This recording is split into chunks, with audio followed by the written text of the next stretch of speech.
ភ្នែកឧស្សាហ៍ឡើងក្រហមរកាំហូរទឹកភ្នែករមាស់ក្តៅនៅក្នុងខួរភ្នែកហើយពេលខ្លះមានអាការៈស្រវាំងទាំងអស់នេះវាគឺជាអាការៈខ្លះៗរបស់ជំងឺកន្ទុយថ្លែនតើអ្វីទៅជាជំងឺកន្ទុយថ្លែនជំងឺកន្ទុយថ្លែនភ្នែកវាកើតឡើងដោយសារតែកោសិកាភ្នាសសនៃភ្នែកនឹងវាឡើងក្រិនបន្ទាប់មកទៀតគឺវាធ្វើការលូតខ្លួនចូលទៅក្នុងកញ្ចក់ភ្នែកបន្តិចម្ដងដែលកោសិកាដែលលូតចូលនេះវាពុំមែនជាកោសិកាមហារីកទេតើជំងឺនេះកើតឡើងដោយសារមូលហេតុអ្វីខ្លះគេពុំដឹងមូលហេតុពិតប្រាកដមកពីអ្វីទេ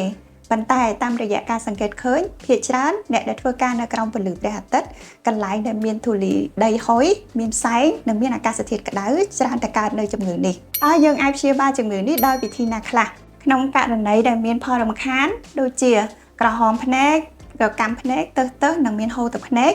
ហើយកន្ទុយថ្លែនស្ថិតនៅក្នុងដំណាក់កាលដំបូងយើងអាចព្យាបាលដោយការប្រើថ្នាំបន្តក់ដើម្បីបន្ថយអាការៈខាងលើទៅតាមវេជ្ជបញ្ជារបស់គ្រូពេទ្យឯកទេស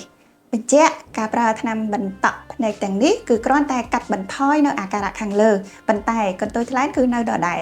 ក្នុងករណីដែលកន្ទុយថ្លែនដោះចូលដល់កម្រិតទី2ឬទី3ហើយវាមានផលរំខានដល់ការស្រវាំងភ្នែករបស់អ្នកជំងឺខ្លះនោះគ្រូពេទ្យនឹងណែនាំ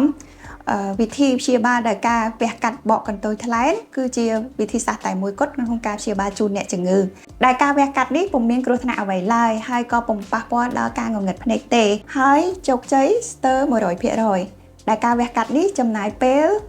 ចន្លោះពី20ទៅ30នាទីតែប៉ុណ្ណោះហើយពុំមានការឈឺចាប់នៅក្នុងកំឡុងពេលធ្វើការវះកាត់នេះទេតែយើងត្រូវការពារជំងឺកន្ទុយថ្លែននេះបានដោយវិធីណាខ្លះទី1ត្រូវពាក់វ៉ែនតាការពារពន្លឺថ្ងៃ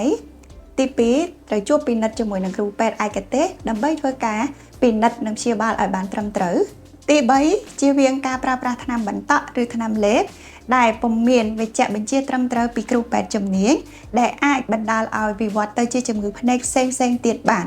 សូមបងប្អូនកត់ចំណាំថាពុំទាន់មានថ្នាំលេបឬថ្នាំបន្តក់ណាមួយដែលអាចព្យាបាលជំងឺកន្ទុយថ្លែននេះជានៅឡើយទេ